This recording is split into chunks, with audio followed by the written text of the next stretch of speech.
Good morning and welcome to Unity of Greenville. Welcome to those of you in the building. Welcome to those of you at home that are joining us live via streaming. We're so glad that you're here with us this morning. It's been a long time no see. As the old joke is, not since last year, ha ha ha, right? Did you all have a good New Year's? New Year's Eve, yes. So this is the second day of January. We're feeling a new energy, feeling a little, I don't know about you, a little lighter. I'm in a much better place today than I was this time last year. How about anybody else? Anybody? Yeah. So I think this year is set up for very good things for us. I guess it's all a matter of how we choose to see it. I had a lot of good things happen in 2021. It wasn't a total wash. A lot to be grateful for in 2021. Moving forward, though, 2022 is going to be a superb, stupendous, fabulous year. How do you like that? So one of my things that I like to do is I like to give us things to think about to be grateful for. And since some of us have a hard time just coming up with things on our own, I always give out what the national holiday is, so it gives us a little something to think about. And today we have several holidays, several things that we're bringing focus to that are really interesting. So James and I were laughing about these this morning because if you kind of put them together, you've got an interesting picture. But it's National Science Fiction Day. It's World Introvert Day. It's National Buffet Day. It's National Cream Puff Day. Yeah.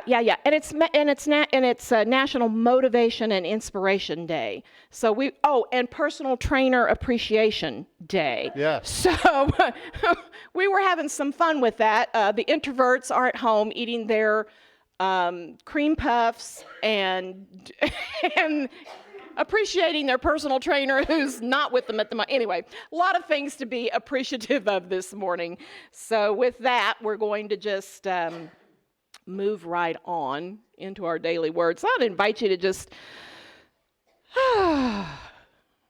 take a breath or two. It's good to laugh. It's good to start things off with a little chuckle, taking that same sense of lightness and fun and humor, joy. All of this energy is a good energy to hang on to. I have vowed to have more humor in my year this coming year. James and I tend to be pretty humorous people. We like to watch a lot of funny stuff. We're constantly joking back and forth with one another, but I have vowed to do even more of that in 2022. Make this a humor-filled, because I tell you what, we need humor. We need to laugh, don't we? Yes, we need to laugh, so that's good. So we want to hang on to that energy even as we move into our daily word and as we move into our message this morning. We want to encompass that uplifted, light feeling. So our daily word this morning is all about clarity, and it's time spent communing with God gives me clarity. We can say that together if you'd like. It's on the screen. Time spent communing with God gives me clarity. When I gaze toward the heavens on a moonlit night, I expect to see twinkling stars and constellations. But if I use a telescope, I can see details with much greater clarity. This example could describe my spiritual life as well. I may go about my day mindful of my blissful feelings and kinship with all the people. These things and more are the fruits of my faith. But I find clarity during times of intentional contemplation. When I meditate upon the truth, I feel the presence of God fill my consciousness and touch my heart. This clarity informs my thoughts, words, and actions, bringing my faith to vivid life. And 1 Corinthians 13:12 tells us, "For now we see in a mirror dimly, but then we will see face to face. Now I know only in part. Then I will know fully, even as I have been fully known." So we're going to take this idea of clarity into our talk this morning. Right, Reverend James? Yes, absolutely. All right, there you go. Let me be clear. Are you clear? How many are clear this morning? Welcome to Unity of Greenville. Thank you for being a part of our Unity community. We're so glad to have this where we can gather together, right? It's good. It's good stuff. So, I have a question for you. Why did Adele cross the road? So she could sing hello from the other side. Dolly Parton said, I'm not offended by blonde jokes because I know I'm not dumb, and I also know that I'm not blonde. Now, we lost a great light the last couple of days. Betty White, what an amazing person that she was. She was a member of Unity and enjoyed the teachings of Unity, but she was a very humorous person, did a lot of comedy. So I've got some quotes from her today. She says, don't be afraid to create your own definition of healthy. Did you get it? Okay. I may be a senior, but so what? I'm still hot. And she also said, laughter keeps everyone feeling wonderful. Isn't that true? You know, when you get somebody to laugh, you can help to erase that line of division between you and them. Have you noticed that? When people can laugh with you, you help to, ease the tension and open things up. So, yeah, we need that. Psalm 133:1 says, how good and pleasant it is when spiritual people live together in unity. Now, how many were here for the Burning Bowl or saw it online? Yeah, I would invite you to watch it because we talked about a lot of very interesting things.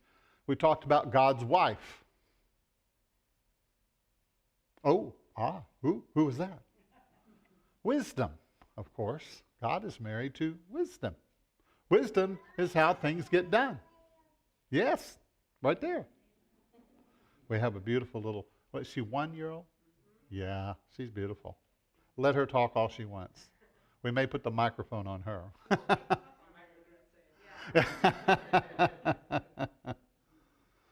So my question for you this morning, I want to talk to you about this idea of leadership. Leadership. And who will take the lead? Who will take the lead? If not you, then who? Right? Alexander Hyger said, when I talk to managers, I get the feeling that they are important. When I talk to leaders, I get the feeling that I am important. You see the difference? By accepting the mantle of leadership in the world, we access our purpose, and that's a very fulfilling thing. Did you know that you can be a leader in this world if you will allow yourself? And there's a way to do that. Now, how many have been to different Unity churches around the country? Okay, all right. And have you noticed they're all the same but different, right? They have a different personality. They have a different way of expressing the Unity principles. And that's good. How many understand that it would be very difficult if we were all the same exact, hello, I am robot number 154. Hello, 153. We are just alike. Oh, well. Right? I mean, it's not a cookie cutter thing. Everybody's different. We're all different. And you bring your own expression to the Unity principles and this lifestyle, that we're talking about.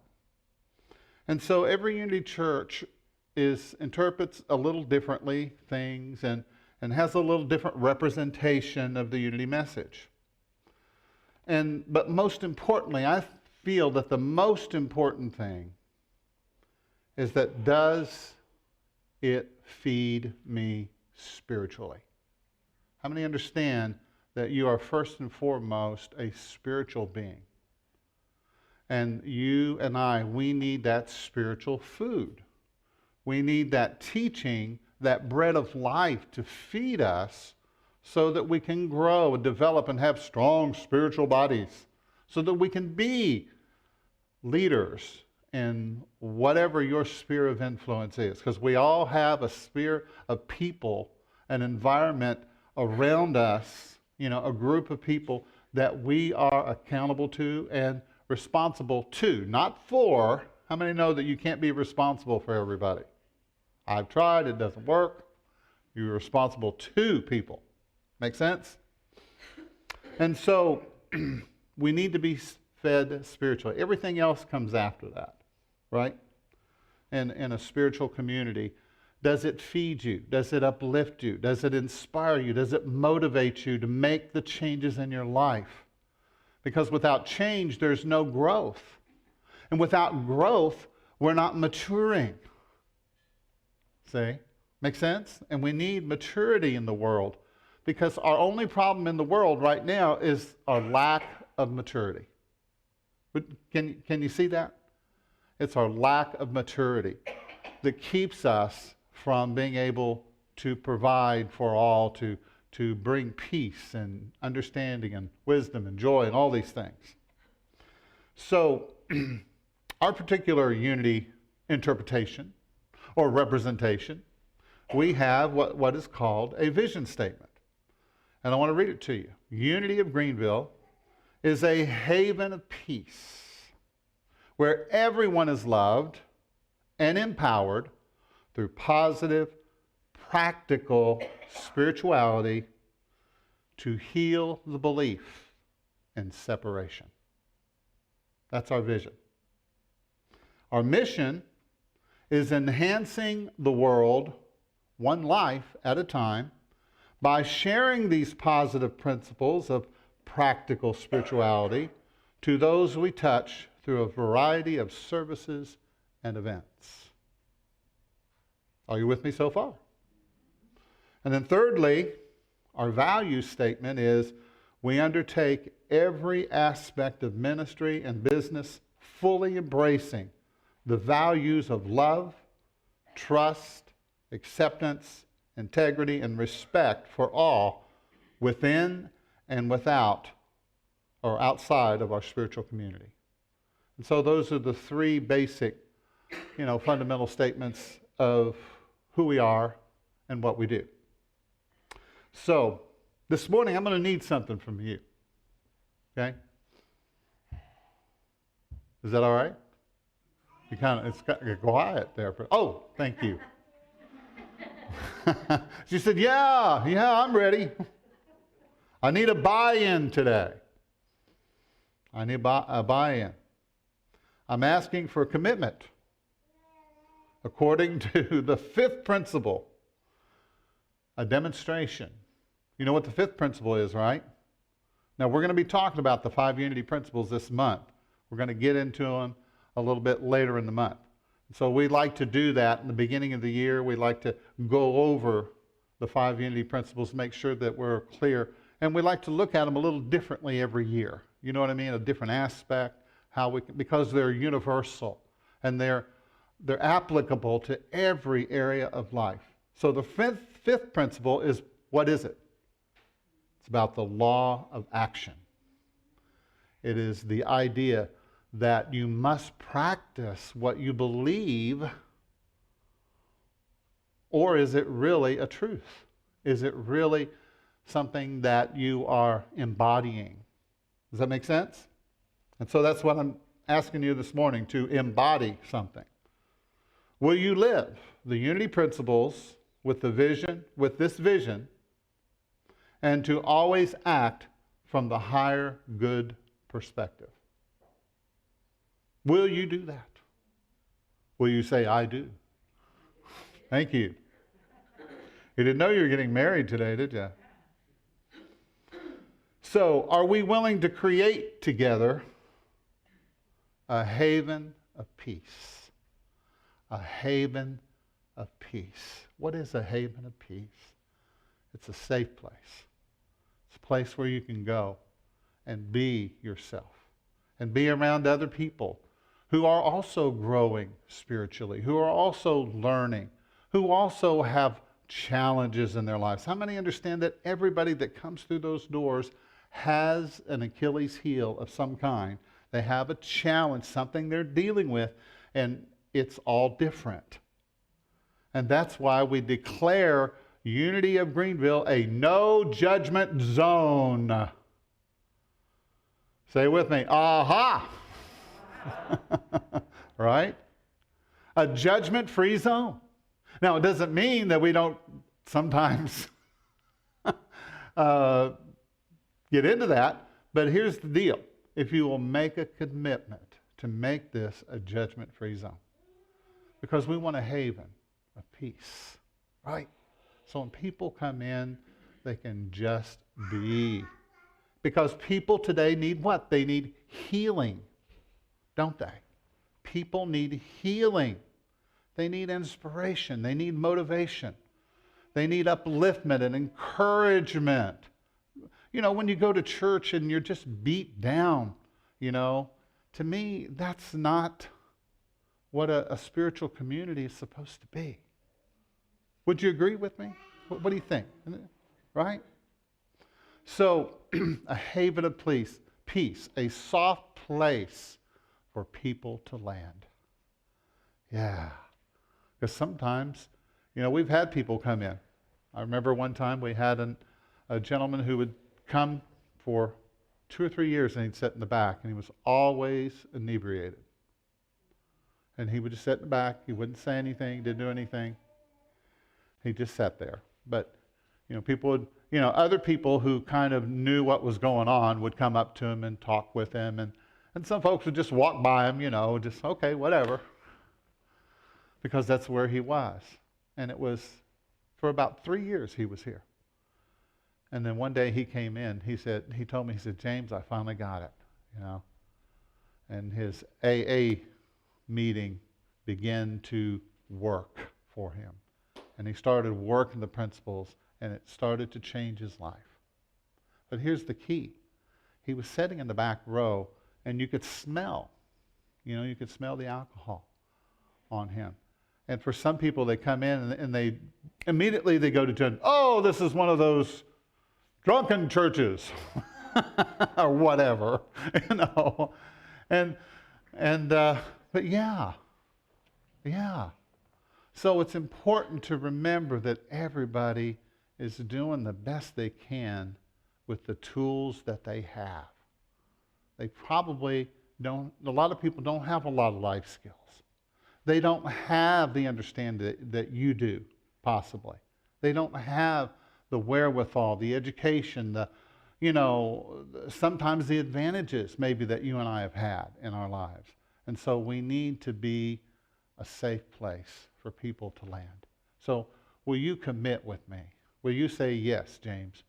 Yes, that's what I want. I want to be that for people. Because it's not the building that we're talking about. It's the energy that you and I create together. That's where the softness comes in. That's where the healing comes in. Because we create a pool of energy that people come and they sit in that energy and they're able just to be. You know, sometimes folks just want to come and be left alone. And sometimes you need to discern that. Some people just want to come and be left alone and allowed to just sit for a while. And then there's others who need a hug, right? And I know right now we can't do that, and I understand that. We're socially distancing, and that's important. But at some point, you know, hopefully we'll be able to get back to that and to be able to give somebody a hug, and because hugs are healing. Hugs are so important. And so noticing where people are and just learning how just to be with them, right? You know, it's not always easy because sometimes, you know, trying to put all this together, there's a lot of pressure and strain and stress that goes into it sometimes. You know what I mean? Making sure that the cameras are working, making sure that the band, you know, when the band is here, that everything is mic'd and the sound and, you know, and there's so many things that go into it. So we want to be a soft place for people to land. Now, wouldn't you say that's probably the most important thing about a spiritual community? A healing place. A healing place. And then number two, the second part of that is we want to love everybody. Everybody. We want to be inclusive, don't we? And you know, unfortunately, we've all come from different backgrounds, and sometimes we don't come across as inclusive as, you know, as we could. and sometimes we project our stuff onto people. And that's why, you know, I'm asking you that are here today, you're here for a reason, to be a leader, right? To be a leader and say, hey, I'm willing to be one of those people, to be an answer rather than a challenge, to share love and inclusivity and allow for diversity. I mean, you know, there's people from all spectrums of life. And you know what? They're just like you. They're just like me. Everybody has the same needs. We all need to be loved. We all need to be appreciated. We all need to have a sense of belonging to something greater than ourselves. And that's what a spiritual community is really about. So, inclusivity and diversity, you know. We want people of all races to come and to be part of our community. And of all, you know, gender preference and sexual orientation and all of the above. How many understand that God is not mad at anybody, right? And that's the kind, see, the way you live your life is a projection of the kind of quality of God that you believe in. Say with me, oh, really? Right? It's true, because we represent our beliefs by the way that we act. What you really believe will come out. So then, positive is the next one. To be a positive place, you know, and get on the lighter side of things, you know. We like to keep it light. But at the same time, if somebody needs some encouragement, how many understand that it's not always your responsibility to fix people or to try to straighten them out? Especially, you know, it's like people come and the first thing we want to do is we tell them about all the stuff that we've learned and we've grown, and then they're gone because, it's overwhelming, right? So you learn how, it's like feeding a little bird, you know. You don't take the whole piece of bread and try to stuff it in the little mouth of the bird. You take a little piece, you know, and you give it to them, or seeds or whatever birds eat. And so, but it's coming from a positive place, from an aware place, you know, realizing that everybody's different, right? Everybody's different. And when you learn, you know, as we talked about on New Year's Eve, that discernment, you know, learn to discern the spirits and the intents and the attitudes of the heart so that you can be an effective healer and a bringer of light and awareness and truth to others. Wouldn't you say that's a good thing? So be positive. Be positive. Then there's practical spirituality. It's got to be practical, right? You know, I've been in some groups where they talk about these high-minded philosophies, you know, that have nothing to do with right here now. How many understand in Unity we are nowist? Let's say it together. I'm a nowist. I believe that God is now, right? There is no past, there's no future. It's all right here, right now. And if you keep your focus in the present tense, in the now, then you will experience the God of the now. Because there is no God of yesterday or God of tomorrow. There's only God here now. Does that make sense? So practical spirituality, we have to be able to live it. We have to walk it every day, not just when you're here. This is a good place to practice, isn't it? You practice here.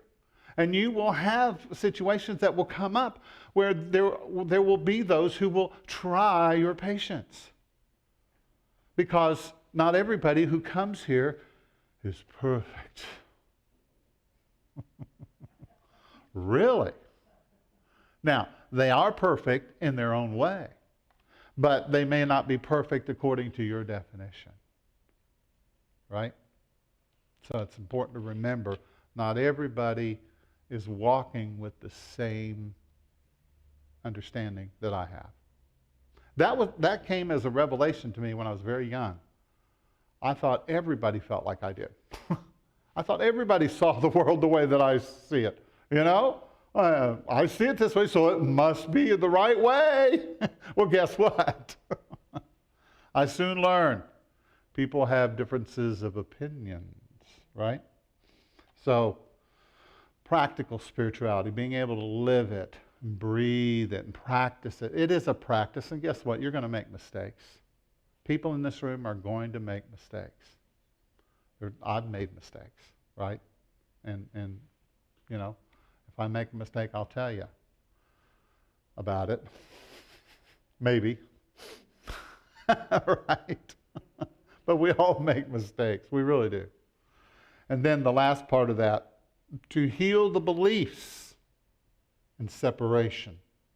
To heal the beliefs in separation, because we are peacemakers. That's what Jesus called us to do, was to be peacemakers, to make peace in the world, to create a peaceful environment where everybody can live, everybody can be. You know? Isn't that great? And to be a healer, and to be a healer. Adlai Stevenson said, "It's hard to lead a cavalry charge if you think you look funny on a horse." Right? It's hard to be a leader if you're not comfortable being a leader. Now, being a leader is not always standing up and taking charge and, you know, taking names and knocking people. No. Being a leader is being aware of what's really going on. Make sense? So it's important. In the 1980s, there was a thing called AIDS that arrived on the world stage. It was a new, frightening disease with no cure, and was rampaging through communities and countries. People in that time believed that you could get AIDS just by touching somebody who had it, or even sitting on a toilet seat that someone had sat on. And so people who had AIDS were shunned and they were isolated. And up to 50% of people polled in the U.S. believed that those with AIDS should be quarantined. Isn't that interesting? But one day, April 19th, 1987, Princess Diana, she was a leader. She was one of the most famous people in the world at the time. And she opened the first unit in the UK dedicated to treating people with HIV and AIDS. And during her visit, she shook the hands of a patient without wearing gloves. And that changed people's perceptions of the disease forever. Isn't that something? Just that one little, she didn't stand up and say, all right, no. You know, she just shook the hand of somebody who had AIDS. And the perception from that point began to change. So a lot of times, it's the little things that we do that are so powerful. It's the small stuff.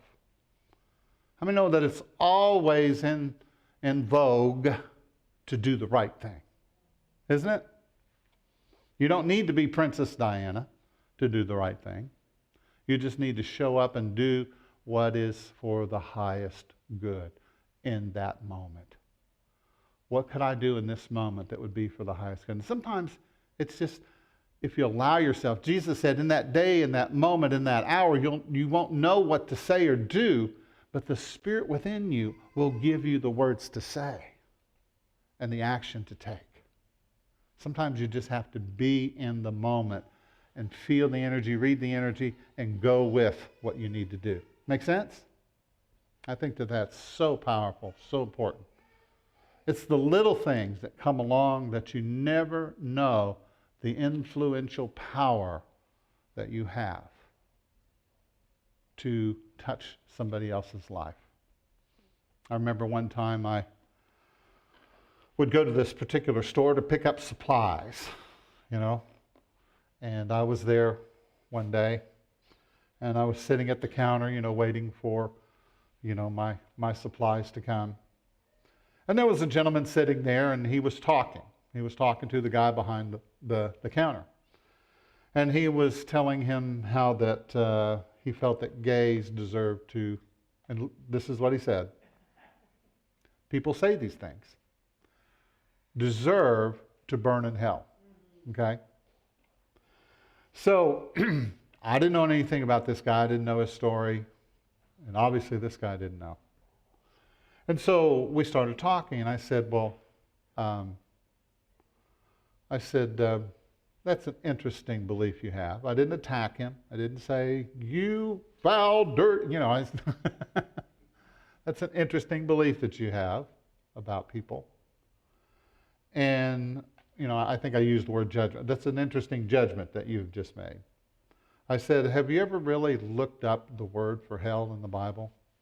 He said, no. I said, well, look it up. I said, get your, because I knew he was a particular brand of Christianity, and there's like 40,000 of them. Anyway, and look it up. I said, the Hebrew word, it just means a pit or a grave. The two words in the New Testament just simply mean an invisible place. It has nothing to do with a fiery, burning hell. And he said, really? He said, nobody has ever said that to me. He said, I've never heard that before. And I told him, I said, Jesus never said, name of my book, anyway, shameless plug. Jesus never said that anyone who was gay was not loved unconditionally. I said, don't you believe that gay people are loved just like anybody else? And he said, well, I guess, But we had a really good talk. And he said, you've talked to me about things that I've never talked to anybody about. And what was interesting is the guy left. So he was a maintenance person for another large spiritual community in town. And after he left, the guy behind the counter had a tear in his eye. He said, thank you. He said, for speaking up. He said, I really appreciate it. I said, well, I'm glad that I was here and was able to be in the, and come to find out he was gay, but he doesn't share that because he couldn't be himself, right? And so I think that we are all influencers, right? We talk about people who are on YouTube and Facebook who are influencers, but we are all influencers. We all have power and influence to make a difference. Each one of us, on the whole, when we show up and we perform the highest good. How many understand that you're performing all the time? Whatever you say, whatever you do, you're always on stage. The whole world is your stage. And so, what are you projecting? What are you putting out? Are you coming from this beautiful spiritual aspect of yourself? Are you coming from the head that sometimes is very judgy, right? And very harsh. So how can we make the highest and best difference? Well, that's the real question, isn't it? How can we really make the highest and best difference? Well, it's using the wisdom mind, the mind of God, the mind of Christ, the mind of Spirit, the infinite mind, the higher intelligence. You thinking from that mind. And we need to be careful not to fall for the traps of ego and learn to become more discerning. More discerning. See, that's what makes you powerful.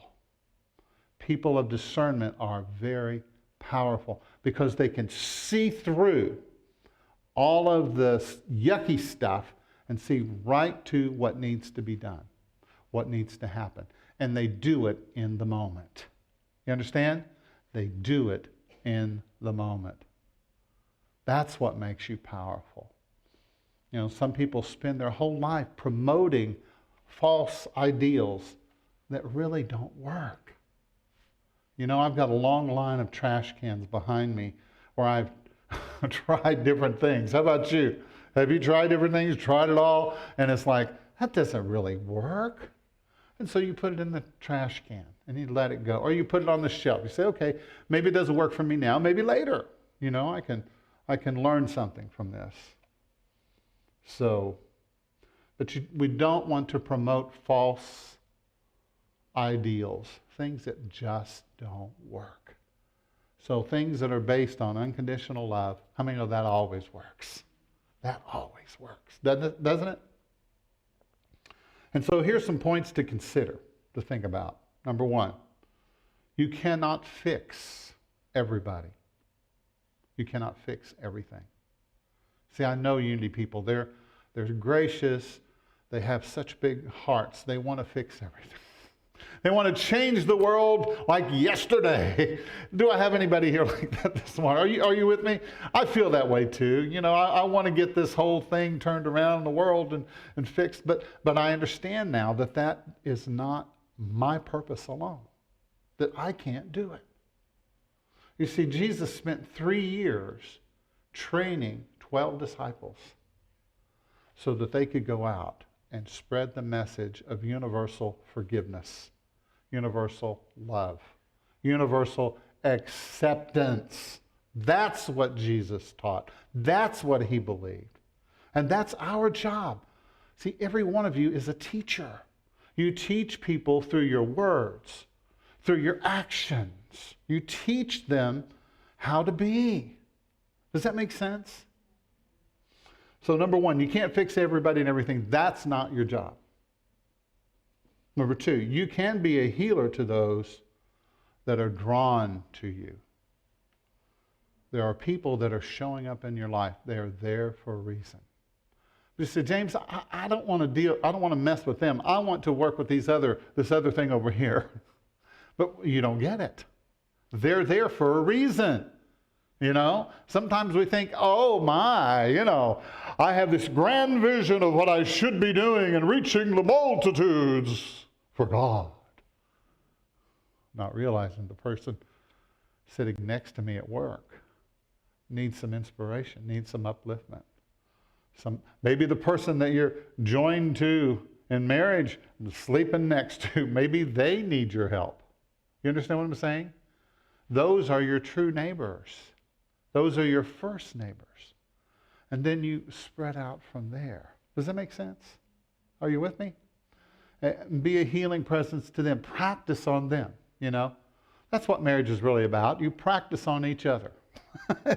You know, you're practicing on each other, learning how to be with another person. Because, you know, being with another person is not the easiest thing in the world. Right? It's not. And so it is that practice, that spirit. And being in a community here is not always easy, you know. There will be moments of tension. There will be moments of crisis. There will be moments of stress. You know, I think back, you know, we had a gentleman sitting in the front row who passed with a heart attack, you know, several years ago. Very close, very close. Wonderful human being. He should have been at the hospital, but he wanted to be here because I think he knew his time was up. And he was here that Sunday. He sat on the front row, and he passed right after the service, you know. And so you just never know what's going to happen. You never know what's going to, so you have to be, you know, realize that whatever the situation brings to you, it's there for a reason. And number three, we are paradigm busters. Say it with me. I'm a paradigm buster. Now, I didn't say that we were bullies or tyrants. A paradigm buster is one who, there's a word in the Bible that Jesus used a lot. And it's the Greek word metanoia. Metanoia. And it was translated as repentance. Repentance. And what the word literally means, if you look it up, meta, which means change, noia, change my mind. It means to change your mind and go in a new direction. Does that make sense? That's true repentance. That's what Jesus was talking about. He was talking about changing your mind. That's where we're at. We're paradigm busters. We're not bullies. We're not here to bully people into believing the right thing. Because here's what happens when you bully people. Then you take on the nature of a bully and you start to embody that nature. And then you find yourself bullying everybody. Right? See, sometimes our belief systems can be too harsh.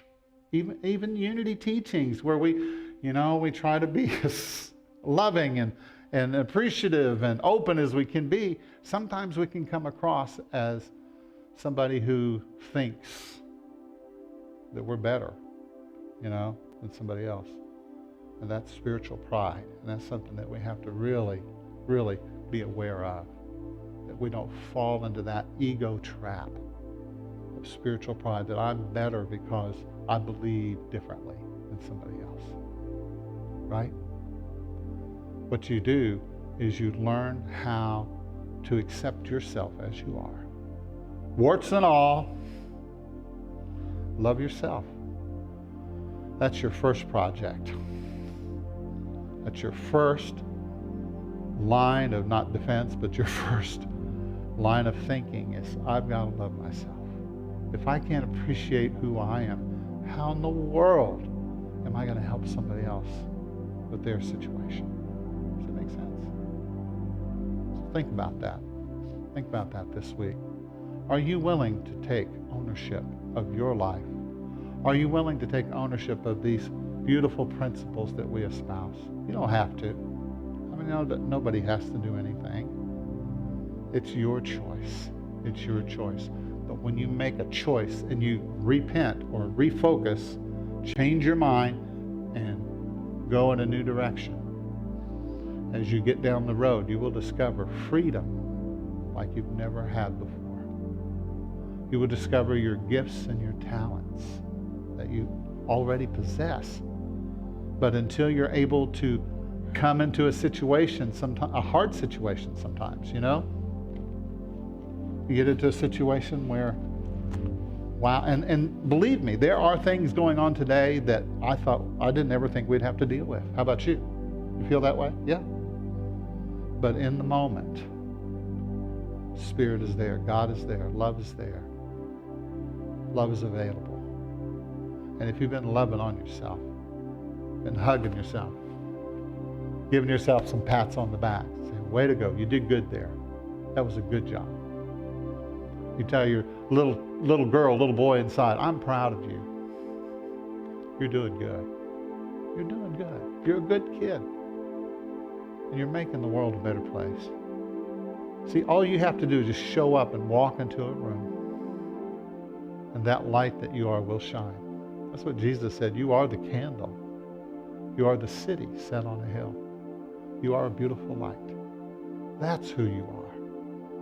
So we want to let our light shine, don't we? You want to let your light shine? I'm not saying it's easy. I'm not saying it's easy. There's stuff that we got to get out of the way. That's why we're here. That's why we're here this morning.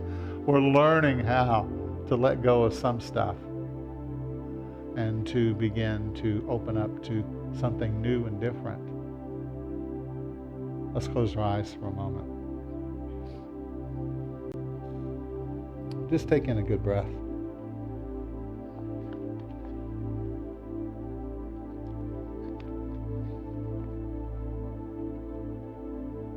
It is my belief that we all have God's calling on our lives. Not everybody responds. Not everybody answers the call. Maybe in this moment you're not willing to make that commitment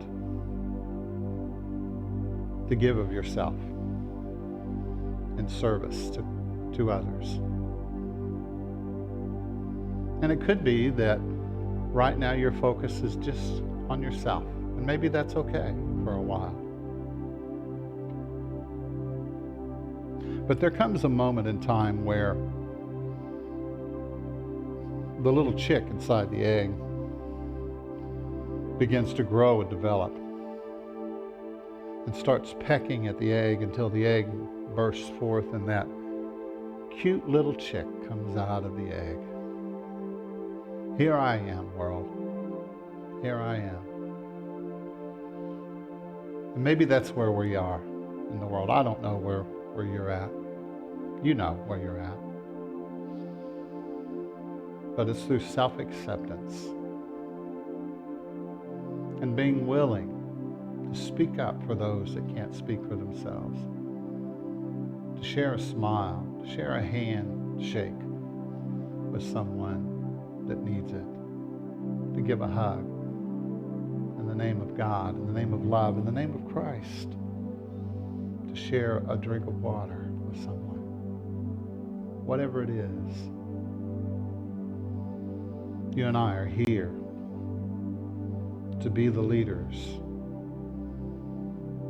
to be love's servant, to have that heart that is wide open and willing to give and willing to share. Let's take another deep breath now. That feels good. And so if you have someone on your heart today that you'd like to pray for, I invite you to bring them into this moment in your thoughts, in your mind, in your heart. Maybe you might want to whisper their names aloud.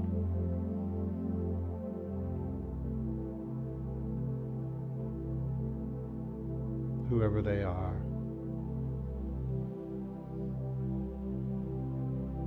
And just whisper their names. And as you do that, just send them that good energy that you're feeling right now. Just imagine that you're sending them love and light.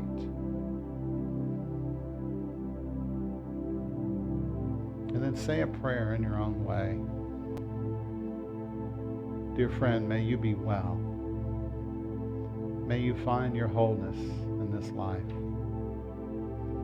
May you experience joy and peace and connection. May you be healed this day.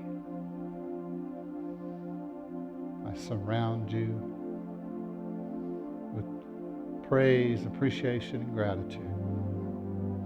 And I see you unfolded in the presence of God.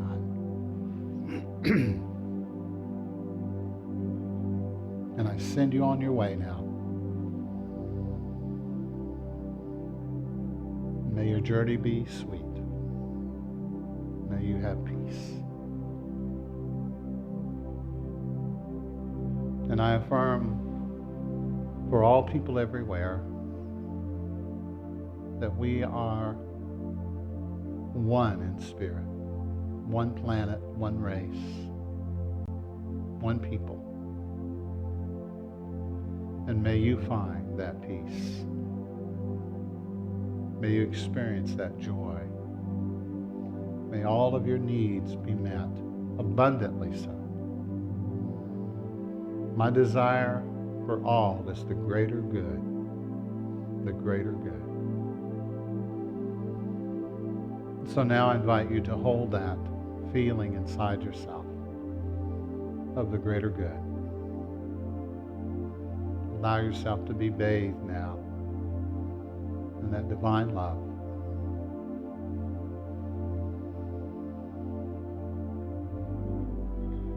Feeling more connected, more yourself, who you really are, that beautiful light.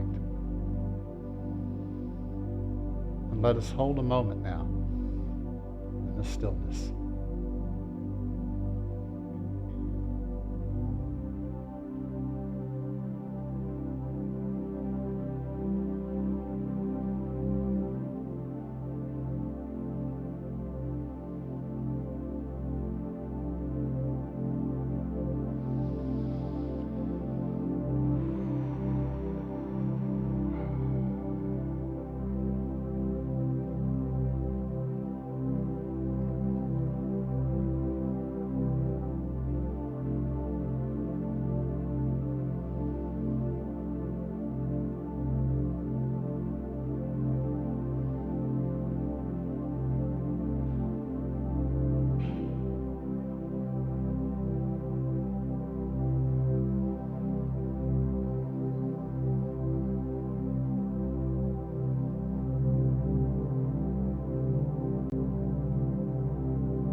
nature of the Holy Spirit and all that is sacred and good.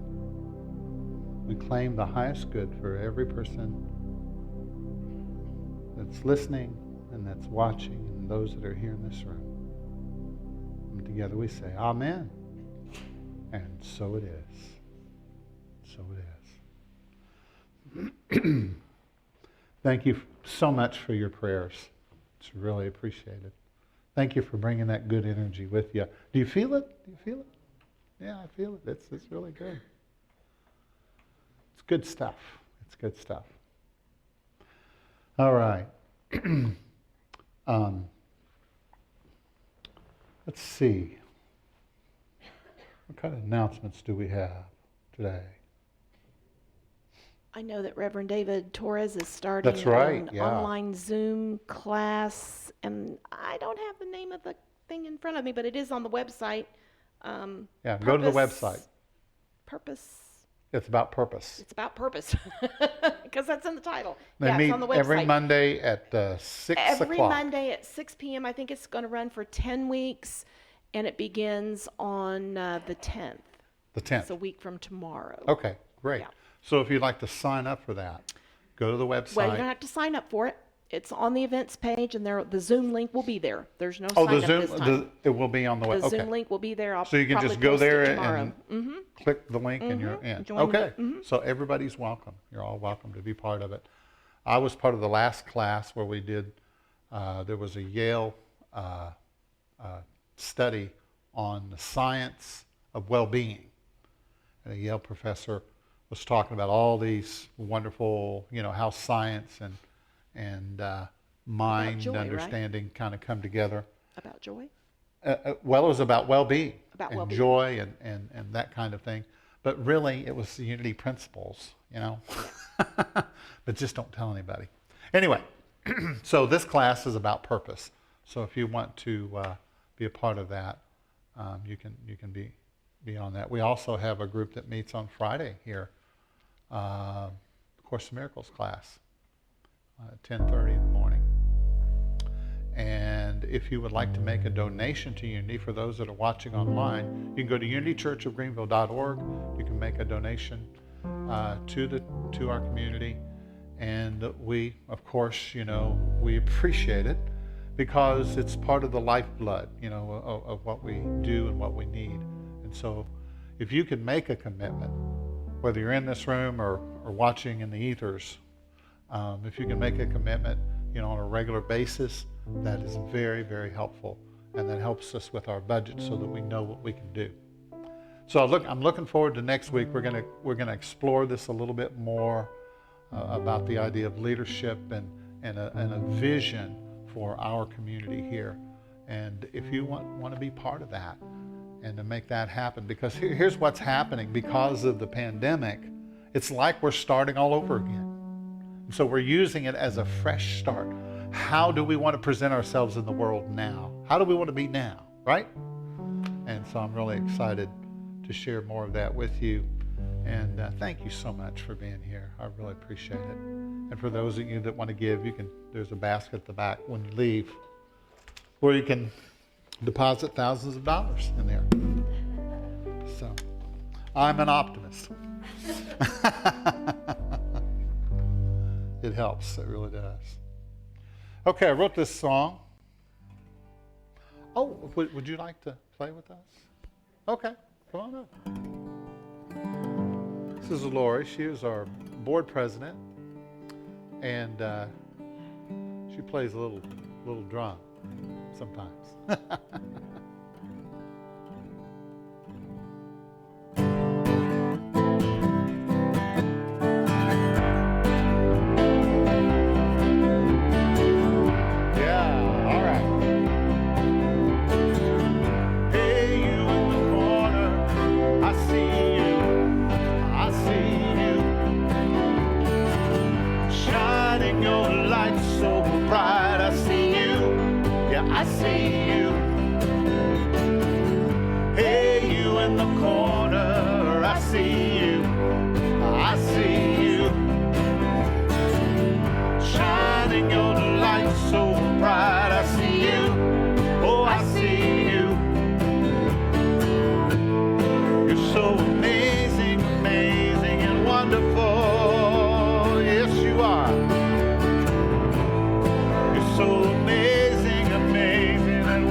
that's right where you are. You're singing the verse, the song only you can sing. It's okay to dance and to kick up your heels. It's okay to love and to live full out. It's okay to be who that you came here to be. You're so amazing, amazing and wonderful. Nobody's ever told you. You're so amazing, amazing and wonderful.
Thank you so much, and thank you for being here today. We really appreciate it. Let's all stand together.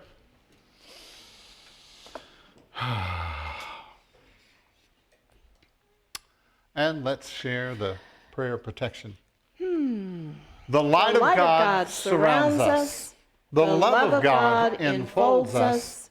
The power of God protects us. And the presence of God watches over us. For wherever we are, God is, and all is well. All right, namaste. Take care of yourself. All right, give somebody a fist bump or an elbow bump or something as you're leaving. And be that light that you are.